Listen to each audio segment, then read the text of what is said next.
There's a place in my town where nothing good ever happens. We call it quicksand. It's a place that's filled with despair, and you could actually feel the weight of the misery when you set foot in that part of the town.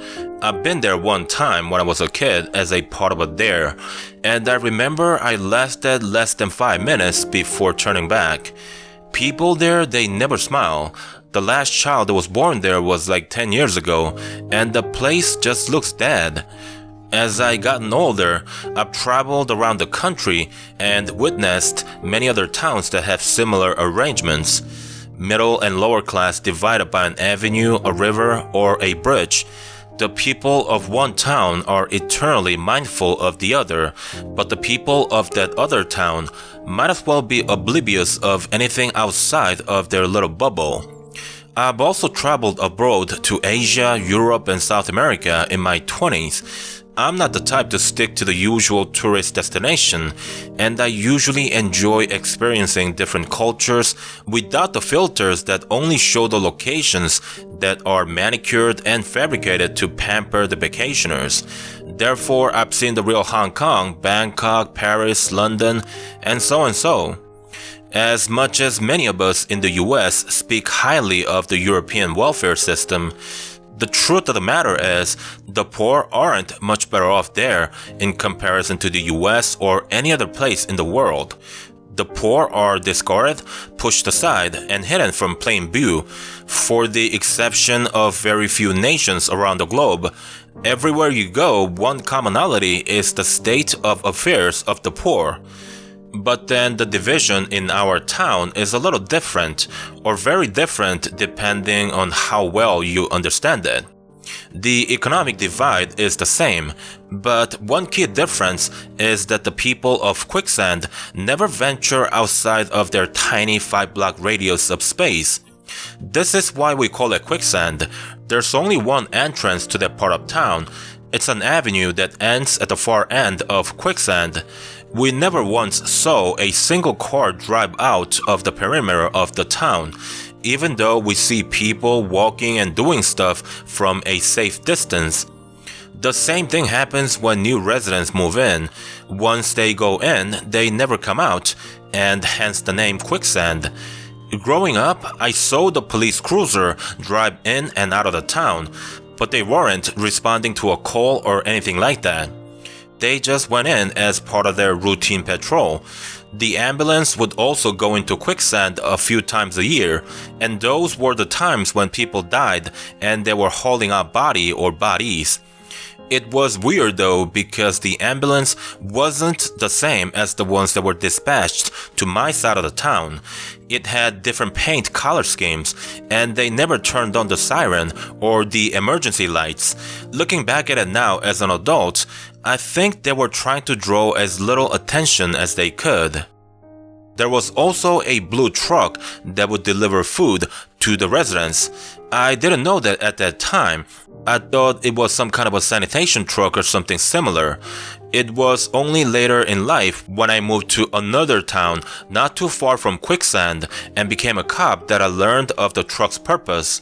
Strangely enough, no one knows who owns the truck and why they deliver the food.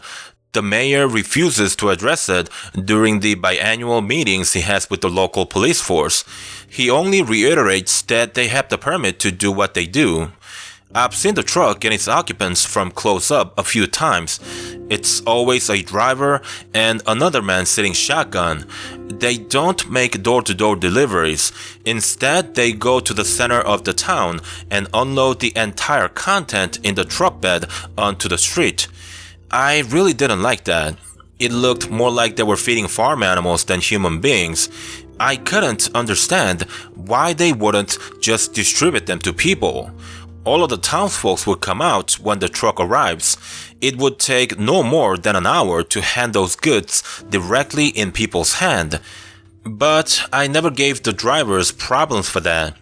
I figure quicksand's people have to eat, and it wasn't like anyone else was stepping up to the plate to help them. There was no point troubling the only people who were willing to feed those folks. This one time, I went out to check what they were unloading, and as it turns out, they were mostly rice, dried food, and canned goods. Unfortunately, the expiration dates on all those goods were past the manufacturer's recommended dates. Actually, let me be more clear on that. I presumed they were all past the manufacturer's recommended dates because that was the case on the dozen or so items I had checked. They were technically still good to eat, but it didn't sit well with me all the same. After all, I would never feed my children any of those things, but these people had no choice. I tried speaking to the driver on a couple of different occasions, but he didn't say a word. He rolled down the window, displayed his driver's license and registration, then just looked forward, refusing to make eye contact with me. The mayor had made it clear to never interfere with their activities, and so I didn't push the issue, but nonetheless, I was always wary of them. They just didn't fit the mold of the usual people who work for organizations that help the poor and needy. So about a month ago, I was coming home after work, and I think it was around 4 p.m. I was driving by Quicksand when I noticed a young girl playing out on the street, right at the boundary between Quicksand and the rest of the town. As I mentioned earlier, they rarely get any traffic in their part of the town, and so she's relatively safe on the street. But true as it may be, I couldn't just ignore the hazard, no matter how small. I drove toward Quicksand and parked my car near the girl. I approached the girl and said, "Hi, little girl. My name's Ryan, and I'm actually a police officer. Can you tell me your name?" The little girl answers, "I'm Jessica." "Hi, Jessica. It's nice to meet you, young lady. I just stopped by because I wanted to tell you that it's dangerous to play out on the streets. You could play on the sidewalks or maybe in the cul-de-sac. That would be a lot safer. What do you say?" The girl then points toward the park about 3 blocks from us. It's clearly visible from where we're standing because there's no building obstructing the view, but it's on the other side of the town. She then says, "I want to play there, but my mom says I'm not allowed to." "Sure you are. You can come with your mom and play there if you want." Jessica frowns and responds, "I don't feel good when I go past this line." She points to the ground and I notice a faint brown line that's been painted over the road and the sidewalk. In all the years I had patrolled this area, that was the first time I noticed that brown line, which clearly was there to indicate the physical divide of the two sides of the town. I hated that. It disgusted me to see a young girl who just began her life and their potential unknown to be locked up in this place without her even realizing, because it's been drilled in her mind that she doesn't belong out in the world. I wanted to change that. I smiled at Jessica and said, "Take a step forward past that line. I promise you nothing will happen. That's a line which one day you'll have to cross if you want to find something better than what you have here, to play in that park, to go to school with other kids, and to even make a living out there. It's only a step, but perhaps it'll lead to bigger things in the future. Come on, Jessica, take a step forward." Jessica hesitated for a moment, but she bravely took a big step forward, and then she began to lose her balance. I quickly stepped in front of her and grabbed her before she fell on the ground. She struggled to breathe and wouldn't respond to my calling. I was about to put her in my car and drive her to the hospital, but that's when it hit me. Right before taking that step, she said, "I don't feel good when I go past this line." Holding her in my arms, I quickly stepped over the brown line and like magic, her breathing slowly returned to normal, and a minute or two later, she regained her consciousness. Still holding her in my arms, I asked her where she lived and took her to her mom. I explained what had happened to the mother, and she angrily said, "You want to help? Stay out and don't meddle in our affairs." Days after the happening, I was still thinking about Jessica. I wanted to know if a person could believe in something so absolutely that something as benign as crossing a marker between two locations could actually make them sick. If that was me and I grew up all my life being taught that going past that line would make me sick, would I really feel sick when I crossed that line? Is that possible? A week later, I wanted to drop by Jessica's place to check on her and to give her a gift I had bought for her. It was one of those children's art set, and I had also picked up some cookies on the way.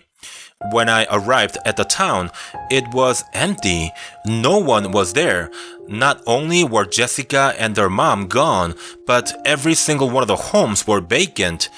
Everyone had disappeared all at once. I made inquiries to the mayor, but he only said they were relocated and refused to disclose the new location they were sent to. I told him I wanted to give Jessica the gift I had gotten for her, but he continued to tell me the same thing, that they were relocated to somewhere very far and that she was no longer my problem. I kept questioning him, but in the end, he threatened to get me fired.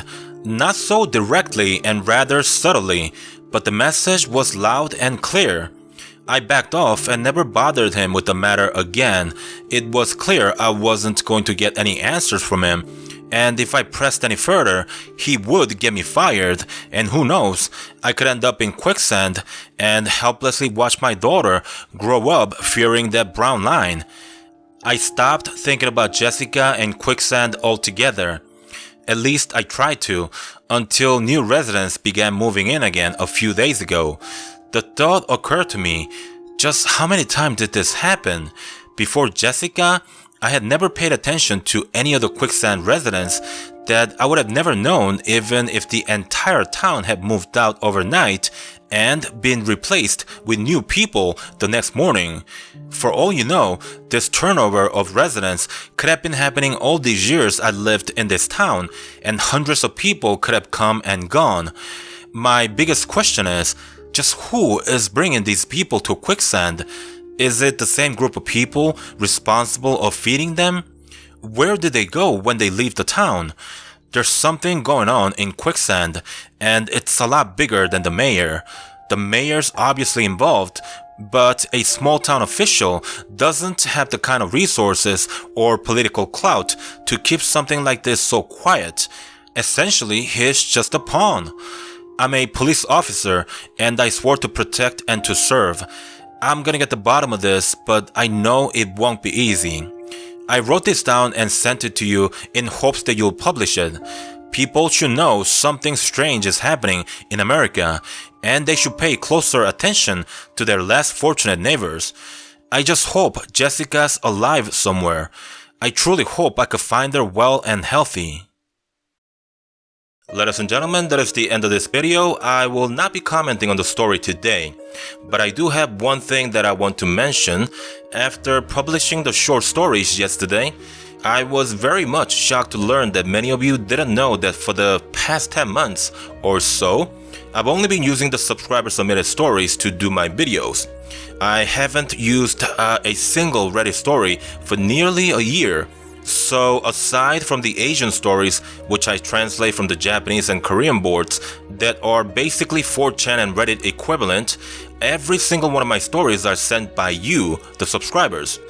I wanted to mention this because I want the new and the old subscribers alike to know that for every story told on this channel, there is a subscriber who took the time and effort to write down his or her experience to share it with you. Also, the longer stories are only possible because the author is willing to sit down for an interview with me over Skype and often spend up to 2 hours. The rewriting that I do on these longer stories are only possible because of those generous folks. I wanted to take this time to thank them once more and to ask you guys to send your stories as well. There's still a huge backlog of stories which I have to catch up with, but I'm working faster now, and I've also hired a part-time translator to reduce the production time. So that's going to do it for me on this video. Thank you so much for all your stories. Thank you for lending me your time for the interviews. Thank you for enjoying my contents, the view, the likes, the shares, and most of all, the comments, because I truly, seriously, wholeheartedly enjoy communicating with all of you. Have a wonderful rest of the week, my friends. Goodbye.